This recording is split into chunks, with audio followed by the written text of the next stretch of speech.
Hello বন্ধুরা, আমি তনুশ্রী চলে এসেছি একটা নতুন ভিডিও নিয়ে। আর আজকে এখন যেই ব্যাপারটা নিয়ে কথা বলতে এসেছি বা যাকে নিয়ে কথা বলতে এসেছি সে হচ্ছে এই যে ওয়াইটিতে আজকে একটা কাল্পনিক চরিত্র নিয়ে আমাদের স্যান্ডো বাবুর চ্যানেল থেকে একটা কাল্পনিক চরিত্র অবলম্বনে একটা সুন্দর গল্প রচনা হয়ে একটা ভিডিও এসছে।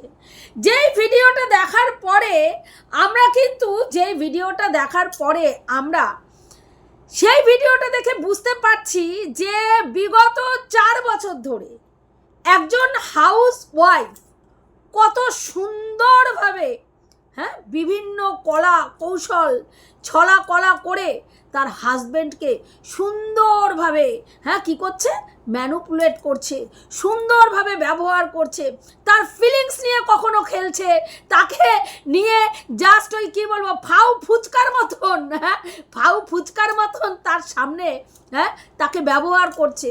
যে যখন আমার মানে জাস্ট মানে তোমাকে একটুখানি ওই পোশাক ছোঁয়ার মতন দিলাম আর কি, জাস্ট ওই করুণা করে একটুখানি চরণামৃত দিলাম, একটু মানে খেয়ে তুমি তৃপ্ত হও, এরকম করে যাকে ব্যবহার করা হয়েছে।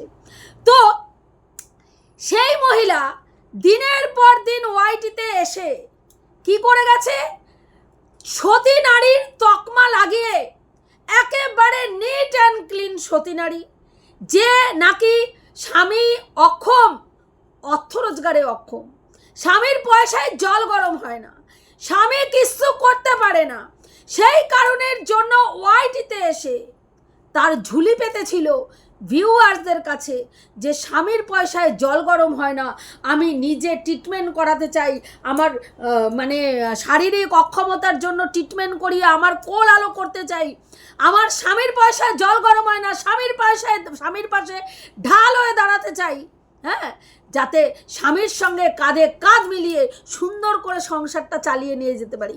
এত সুন্দর একটা মানে আপাত দৃষ্টিতে একটা সতী নারী বলতে যাবো যায়, হট করে আমরা যেটা বুঝি ভাই সংসারের জন্য নিবেদিত প্রাণ, সংসার ধ্যান, সংসার জ্ঞান, সংসার চিন্তামণি, সংসার ছাড়া আমি আর কিছু নাই জানি, এই যে নিবেদিত প্রাণ, সারাক্ষণ সংসারের জন্য চিন্তা করছি, আমার স্বামীর কোনটাতে উন্নতি হবে, কোন কাজটা করলে একটু বেশি সংসারে পয়সা রোজগার হবে।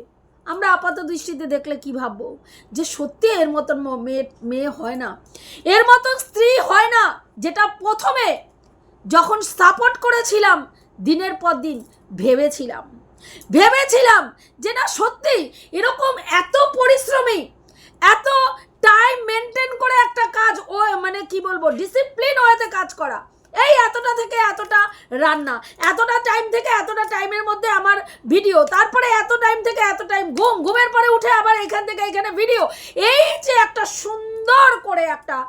সুন্দর একটা মানে কি বলবো রুটিন ওয়াইজ চলা, ডিসিপ্লিন ওয়াইজ চলা, যেই জিনিসটা দেখে একটা সময় মনে হচ্ছিল না এর কাছ থেকে কিছু শেখার আছে।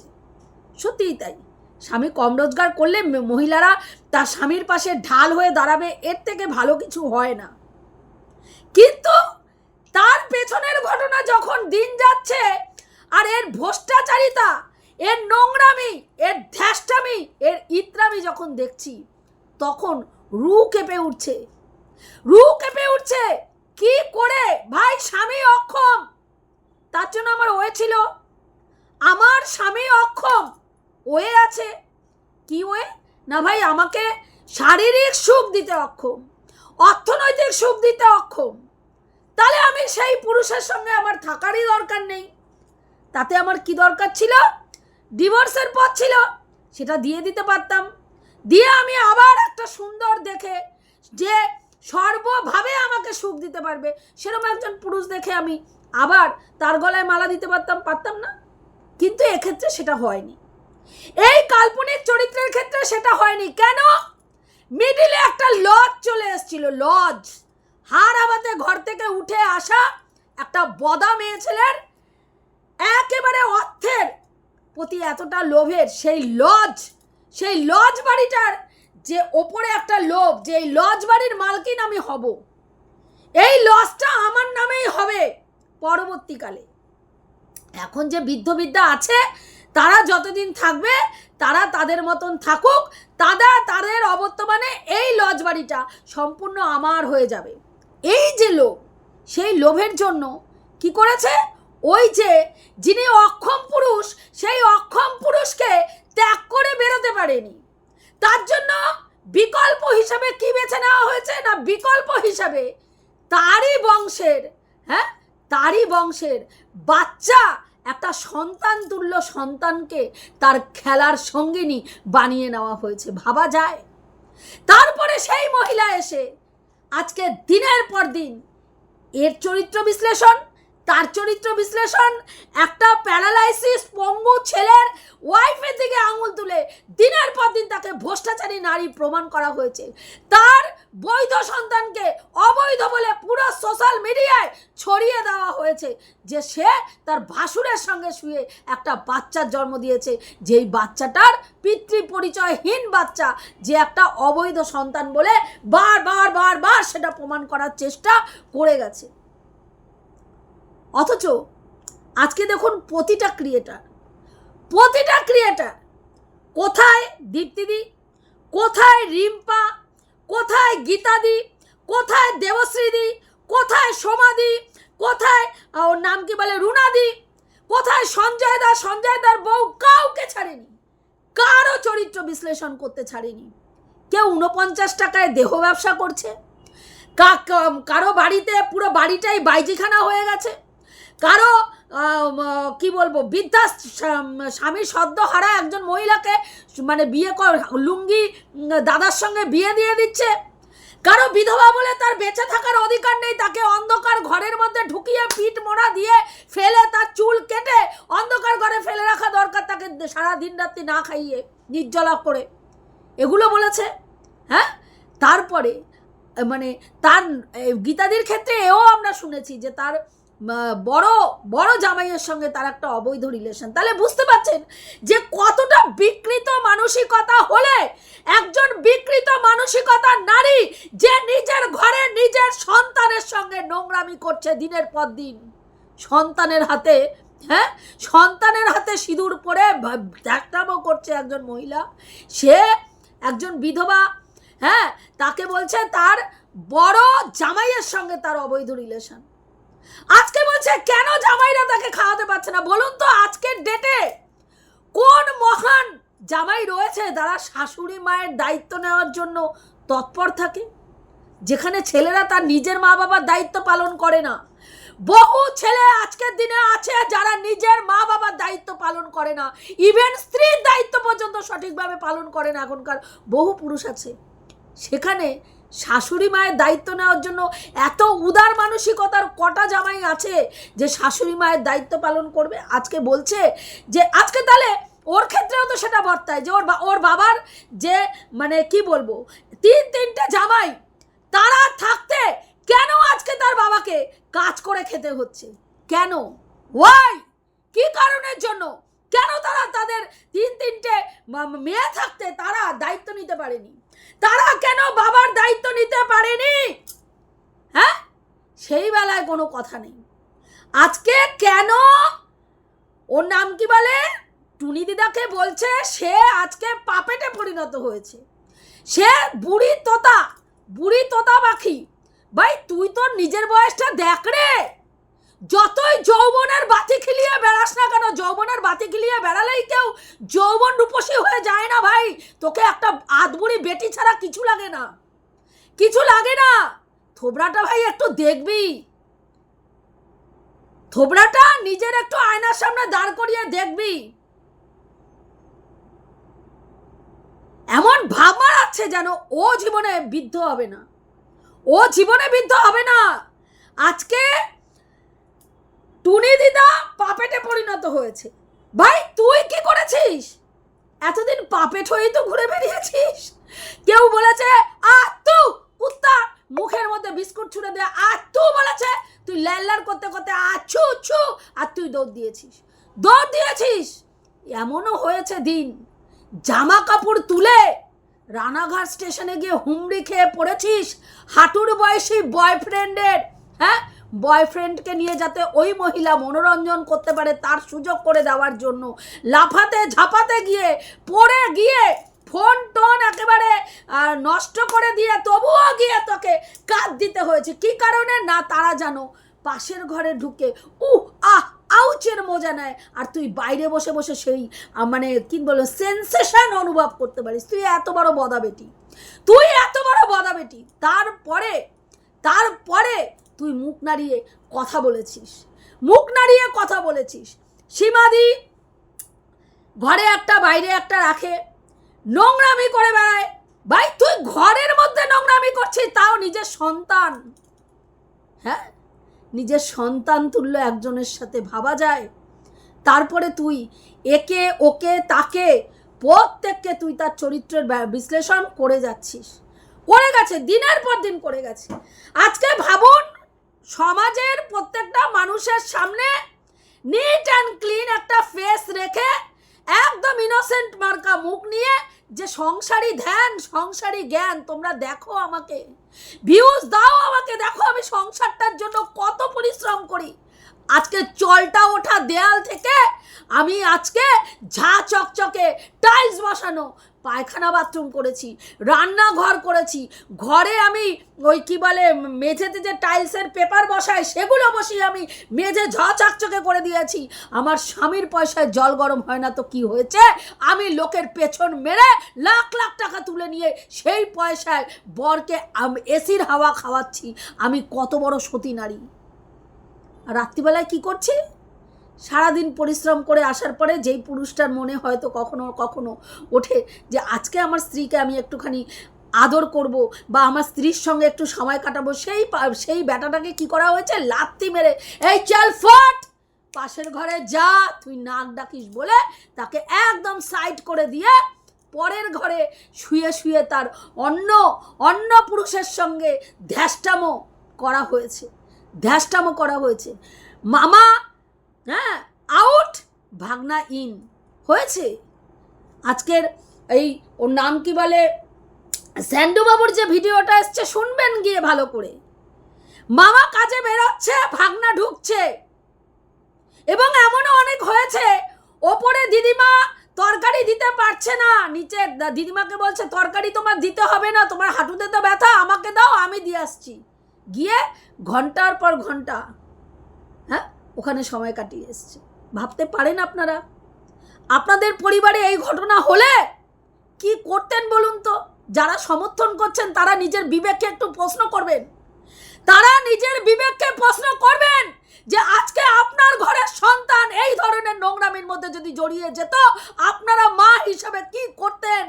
এই মহিলাকে সাপোর্ট করতেন? অন্তরাত্মাকে প্রশ্ন করবেন। এই নোংরা মহিলার ভিউয়ার্সদেরকে বলছি, অন্তরাত্মাকে প্রশ্ন করবেন। নিজেদের দিনের শেষে গিয়ে মানুষ বলেন তো, আয়নাতে মুখটা দেখেন তো, তখন একবারও মনে হয় না এই ধরনের নোংরা নরকের কীটকে সমর্থন করছি, যে নরকের কীট নিজের সন্তানকে ছাড়ে না, নিজের সংসারকে ছাড়ে না, নিজের বংশের প্রদীপকে পর্যন্ত ছাড়ে না। ধিক্কার লাগে আপনাদেরকে দেখলে। বিশ্বাস করুন গালাগালি শুনতে, হ্যাঁ তো আপনারা কি গালাগালি শুনবেন? তোমরা কি গালাগালি শুনবে? তাহলে আমি শোনাবো। আপনারা কি কমেন্ট করেছেন? না তুমি তো ভীষণ সতী নারী, সতীর একেবারে, হ্যাঁ সতী অফ দ্য ইয়ার, তুমি সতী অফ দ্য ইয়ার। ভাই তোমার এত সুন্দর নিট অ্যান্ড ক্লিন চ্যানেলে ভাই গালাগালি তুমি শুনিও না, ভাই গালাগালি শুনিও না। গালাগালি শোনালে তোমার চ্যানেলটা একদম সেই লেভেলে চলে যাবে। তুমি তো সতী নারী, আদর্শ সতীর ঘরে সতী, তুমি সতীপীঠ রচনা করবে, তুমি এত বড় সতী। সকালবেলা সব মহিলারা যাবে আর তোমার সতীপীঠে গিয়ে এইরম করে নমস্কার টুকবে, এইরম করে। হ্যাঁ, যে মহিলা ক্যামেরার পেছনে যার মুখের ভাষা একজন পুরুষকে তার মায়ের সঙ্গে শুইয়ে দিতে যে মহিলার দ্বিধা হয় না, হ্যাঁ পাক্কা অমুক মাকে ড্যাশ করে, যে মহিলার মুখের ভাষা একজন সহ ক্রিয়েটারকে বলছে পাগলি ড্যাশ, তার ভিউয়ার্সদের মুখে এত বড় বড় কথা মানায় না যে নরকের কীটকে তারা সমর্থন করছে, তারপরে সভ্য সমাজে তারা নিজেদেরকে মানুষ বলে কি করে পরিচয় দেয়, সেটা নিয়ে বড় একটা প্রশ্নবোধক চিহ্ন চলে আসে। আজকে একটা নোংরা নরকের কীট, যে নরকের কীট স্বামীর সঙ্গে সহবাস করে দিনের পর দিন স্বামীর অগোচরে তারই ভাগনার সঙ্গে নোংরামির পর নোংরামি দিনের পর দিন করে যাচ্ছে বিগত 4 বছর ধরে। 4 বছর ধরে এই নাটক স্বামীর পিঠ পিছে করে যাচ্ছে, আর স্বামীটাকে এনে ক্যামেরার সামনে দাঁত কালাতে কালাতে বলতে বাধ্য করাচ্ছে, কারণ স্বামীর কিছু করার নেই। ওই বেটার পয়সায় জল গরম হয় না, ওই বেটার সিদ্ধারা বলে কোনো বস্তু নেই, নালে বুঝতে পারেন না স্বামীর সাথে সহবাস করতে করতে অন্য পুরুষের ফোন ধরে তাকে বোঝাতে পারে কোনো স্ত্রী যে দেখো আমি মাঠে কেমন খেলতে পারি। আপনাদের মাথায় এইটুকু আসে না যে পুরুষটার কি অবস্থা, এই পুরুষটার ওই পরিবার ওই সংসারটার মধ্যে কি অবস্থা। ওই বেটাকে উঠতে বললে ওঠে, বসতে বললে বসে, তাকে বলে দিয়েছে দুবেলা খেতে দি। এটাই তো 14 গোষ্ঠীর ভাগ্য, বুঝতে পেরেছিস? তোর 14 গোষ্ঠীর ভাগ্য। নালে মামা ভাগ্নাকে একসঙ্গে ঘোরার প্রস্তাব কোনো মহিলা দিতে পারে? কতটা বিকৃত মস্তিষ্কের হলে এই ধরনের চিন্তা ভাবনা করতে পারে বলুন তো? আপনারাই চিন্তা করে বলুন, কতটা বিকৃত মস্তিষ্ক হলে এই ধরনের চিন্তা ভাবনা করতে পারে যে বলে মামা ভাগনাকে একসঙ্গে ঘুরতে নিয়ে যাবে। ভাগনা রাজি হয়নি, তাই কি করেছে, ভাগনাকেও কিন্তু বন্ধুদের সঙ্গে আর পিকনিক করতে যেতে দেওয়া হয়নি। সাহস আছে, ওর সাহস আছে, আমি না করলে যাওয়ার সাহস আছে, করে দেখাক তো। আমার মতন সুখকে কেউ দিতে পারে? আমার কথা না, আমি ভিডিওতে যেগুলো শুনেছি সেটাই বলছি। বিশ্বাস করুন গা গুলিয়ে ওঠে, ভাবলে গা গুলিয়ে ওঠে যে মানুষ নিজের চাহিদা পূরণের জন্য এই ধরনেরও নোংরামি করতে পারে।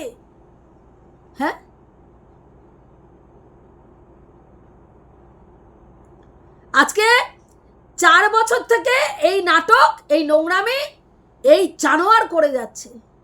আর ক্যামেরার সামনে তার চরিত্র খারাপ, অমুকের চরিত্র খারাপ, সে দুধ ঝুলিয়ে লাইভ করে। তার ঘরে কেউ আজকে ধরুন একজন বিধবা মহিলা, সে যদি তার টাইম পাস করার জন্য কোনো অ্যাপে গিয়ে কোনো খেলা খেলে, টাকা দিয়ে কোনো খেলা খেলে, সেটা কি বিশাল বড় অন্যায় করছে? সে বিশাল বড় অন্যায়। আমি জানি না এই যে টুনি দিদার কথা বলা হচ্ছে, তিনি কোন ধরনের অ্যাপের সঙ্গে জড়িত, সেই ধরনের অ্যাপে কি ধরনের খেলা হয় এই সম্বন্ধে আমার কোনো অভিজ্ঞতা নেই, আমি জানি না। কারণ আমি কোনো অ্যাপে আজ পর্যন্ত কোনো গেমিং অ্যাপ লোডও করিনি, আমি খেলিও না, আমার কোনো আইডিয়া নেই, আমার জানা নেই। তো সেখানে সে যদি মনে করে যে এখানে অ্যাপটায় আমি খেললে আমি কিছু পয়সা ইনকাম করতে পারি, সেই ইনকামটা আমার কাজে আমি লাগাবো। এবার সে তো সোশ্যাল মিডিয়ায় এসে কারো কাছে টাকা ধার চায়নি, বা কারো পেছন মেরে কাউকে বোকা বানিয়ে লাখ লাখ টাকা নিজের অ্যাকাউন্টে ঢুকায়নি। সে একটা অ্যাপের মধ্যে গিয়ে খেলছে। এবার সেই অ্যাপে ওর বক্তব্য নোংরামি হয়। তো উনি তো আমি জানি না কি ধরনের নোংরামির কথা বলা হচ্ছে, কি ধরনের ওই অ্যাপে গিয়ে নোংরামি হয়, যেখানে ওই প্রোফাইলে কচি ছবি লাগিয়ে গিয়ে অ্যাপটা খেলেছে। তা আমি যেটা সীমাদির মুখে শুনেছি যে ওই অ্যাপটাতে ভিডিওতে যেটুকু শুনেছি যে ওই অ্যাপটাতে খেলে আর কি, খেললে নাকি পয়সা পাওয়া যায়। তা তিনি প্রথমে খেলে পয়সা পেয়েছে, পাওয়ার পরে যথারীতি একটা যখন আমি কোনো খেলা খেলে যদি আমি সেখান থেকে টাকা পাই, তখন অবভিয়াসলি সেই গেমটার প্রতি একটা মানুষের আকৃষ্ট হবে, এবং সেটা উনিও হয়েছেন। এবং পরবর্তীকালে নাকি উনি 30,000 টাকা সেই গেমটাতে ওনার চলে গেছে, উনি ইনভেস্ট করে দিয়েছেন আর কি, পাবে বলে। তাই এরকম তো লটারি টিকিট কেন, যে কোনো এই ধরনের গেমগুলো এই যে গেমগুলো হয়, এই ধরনের গেমগুলো তো এরকমও হয়, তারপরেও তো এই ধরনের গেম সোশ্যাল মিডিয়ায় প্রমোট করে অনেকে, এবং যারা খেলে তারা ওই নিজের দায়িত্বেই খেলে। তা উনিও হয়তো 2 টাকা ইনকাম করার জন্য ভুলটা করেছেন।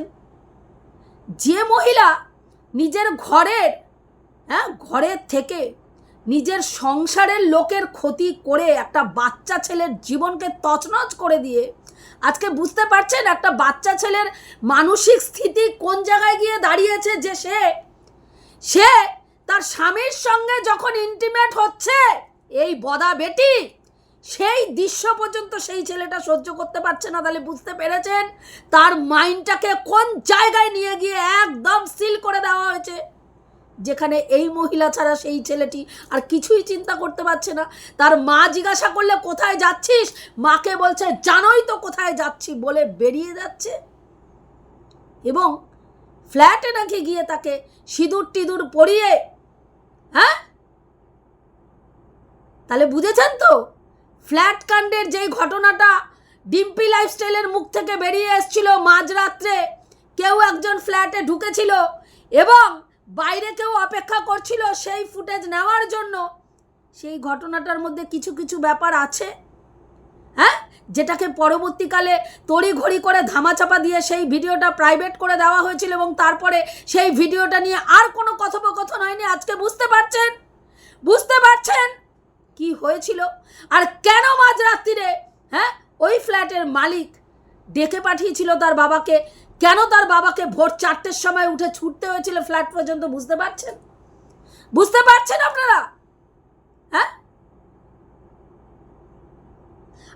আর একটা কথা বলছি, এই যে রিম্পার ব্যাপারটা নিয়ে যে কথাটা হচ্ছে, বারবার অনেকেই যেটা বলার চেষ্টা করছে যে রিম্পা দীপ্তিদির মানে ঠিকানাটা রিভিল করেছে, যেটা নিয়ে আমি কালকে ভিডিও করেছি। আমি বলেছি আমি এটা বিশ্বাস করি না, কারণ আমি যেটুকু দেখেছি যে রিম্পার সঙ্গে দীপ্তিদির সেই লেভেলের একটা বন্ডিং, যেখানে রিম্পা অন্যায় করলেও অনেক ক্ষেত্রে দেখেছি, আমি নিজে রিম্পাকে নিয়ে নেগেটিভ ভিডিও করে দেখেছি, সেখানে অন্ধের মতন যেই জিনিসগুলোতে দীপ্তিদির প্রতিবাদ করা উচিত ছিল, দীপ্তিদিরই কথা আমি আমার ভিডিওতে বলেছি, সেইটাও দীপ্তিদি নিতে পারেনি। রিম্পাকে ছোট করা, মানে রিম্পাকে সেই জিনিসটা বলে আমি যখন মানে পয়েন্ট আউট করে সেই ব্যাপারটা বলেছি, সেখানে রিম্পা যে অন্যায় করেছে সেটা যখন প্রকাশ পাচ্ছে, সেখানে দীপ্তিদি উল্টো ওকে কিছু না বলে আমাকেই কিন্তু হুমকি চমকি ধমকি দিতে এসছিল। সেখানে বোঝা যায় যে সম্পর্কটা ওদের সেই লেভেলে। সেখানে আমার মনে হয় না যে রিম্পা এই ভুলটা করবে, কারণ রিম্পা ভালো করে জানে যে ওর সঙ্গে দীপ্তিদির সখ্যতা সবাই জানে, আর যদি দীপ্তিদির ফোন নাম্বার বা মানে ঠিকানা রিভিল হলে ওকেই সবাই ধরবে, আর এটা যদি জানাজানি হয় ওর যে ফেস লস হবে এটাও ভালো করে জানে। কিন্তু আজকে এই যে আমি কিছুক্ষণ আগে রুনাদিরও একটা ভিডিও দেখলাম, যেখানে আমি দেখলাম যে ইপু দিদির নাকি কমেন্ট বক্সে দীপ্তিদিরই পাড়ার একজন মহিলা দিনের পর দিন কমেন্ট করতো, এবং যেখানে দীপ্তিদির ছেলের বউয়ের নামে দীপ্তিদির নামে অনেক নাকি কথাবার্তা সে বলেছে, এবং সেই নাকি মানে হতে পারে, যেটা দীপ্তিদির কমেন্ট বক্সে নাকি এসছে, যে ওই মহিলা মানে দীপ্তিদির ফোন মানে ঠিকানা রিভিল করলেও করতে পারে। এবার দেখুন সোশ্যাল মিডিয়ায় কে কাকে কোনখান থেকে দেখছে, আর এই যে বদাবেটির ফোন নাম্বার মোটামুটি সোশ্যাল মিডিয়া বিজনেস পারপাস সবার কাছে আছে। কেউ যদি মনে করে যে রিভেঞ্জফুল মেন্টালিটি নিয়ে এই বদাবেটির কাছে দীপ্তিদির ঠিকানাটা পৌঁছে দেবে, অবিশ্বাসের কিচ্ছু নেই, করতেই পারে। কাজেই সামনে যে রয়েছে তাকেই যে একদম পয়েন্ট আউট করে না সেই করেছে, আমার মনে হয় না সেটা করা ঠিক। আমারও কিন্তু এই ক্ষেত্রে মনে হয়েছে যে রিম্পা এই কাজটা করেছে বলে আমার মনে হয় না, কারণ রিম্পা কিন্তু এই যে যেই জিনিসটাকে হাইলাইট করা হচ্ছে যে রিসেন্টলি রিম্পা নাকি এর সঙ্গে ফোনাফোনে এই বদাবেটি রিম্পাকে ফোন করেছিল, কিসের জন্য না দেবশ্রীদির পর্যন্ত একটা ভয়েস মেসেজ পাঠানোর জন্য বা দেবশ্রীর ফোন নাম্বার নেওয়ার জন্য। সেই ক্ষেত্রে দেবশ্রীদিকে রিম্পা যখন জিজ্ঞেস করেছে, দেবশ্রীদি বলেছে না আমার ফোন নাম্বার নিতে হবে না, কি দিতে চাইছে দিয়ে দাও। তখন রিম্পাকে ওই ভয়েস মেসেজটা সেন্ড করেছিল, যেটা গোল্ড বলেছিল, দেবশ্রীদিকে কোনো গালিগালাজ করেছিল, সেই সেটাকে ভয়েস মেসেজটাকে ও কি করেছে দেবশ্রীদি পর্যন্ত রিম্পার কাছে পৌঁছেছে, রিম্পা দেবশ্রীদির কাছে পৌঁছেছে। এবং তারপরে এই যে যখন দীপ্তিদি ওর ব্যাপারটা জানাজানির পরে দীপ্তিদি যখন পয়েন্ট মানে খোঁচা মারছিল ভিডিওর মধ্যে তুই কি করেছিস, তুই কি করেছিস, তুই এই করেছিস, ওই করেছিস, এইসব কথাগুলো বলছিল, তখন কিন্তু ও নাকি রিম্পাকে ফোন করেছিল এবং সেটা কিন্তু দীপ্তিদিই বলেছে যে রিম্পাকেও ফোন করছে এবং দীপ্তিদি তারপরে ওকে বলেছিল, রিম্পাকে বলেছিল যে ওর নাম্বারটা যেন ব্লক করে দেওয়া হয় এবং তারপরে নাকি রিম্পা ওর নাম্বারটা ব্লক করে দিয়েছে। আর এই বদাবেটি সেটাকেই শিখণ্ডী করে সেটাকেই হ্যাঁ কী করছে মানে মাথায় রেখে সমানে চেষ্টা করে যাচ্ছে যাতে রিম্পাকে প্রত্যেকের কাছে ফলস পজিশনে ফেলার, যাতে রিম্পার ফেস লসটা হয় এবং রিম্পাকে সবাই মিলে জুতায় যে, এবং সব থেকে বড় ব্যাপার হচ্ছে দীপ্তিদির সঙ্গে রিম্পার বন্ডিংটা যে রয়েছে সেটা যেন মানে নষ্ট হয়ে যায়। তবে আমার মনে হয় এখনও বলছি রিম্পা এই ঘটনার সঙ্গে দায়ী না, মানে দোষী নয়। এবার মানে সত্যি মিথ্যা একদিন না একদিন হোক ঠিক বেরিয়ে আসবে, এটুকুই বলার ছিল। রাখছি, দেখা হবে নেক্সট ভিডিওতে। প্রত্যেকে ভালো থেকো, তনুশ্রীদির পাশে থেকো। যেই কথাগুলো বললাম ঠিক বললাম না ভুল বললাম অতি অবশ্যই কমেন্ট করে জানিও।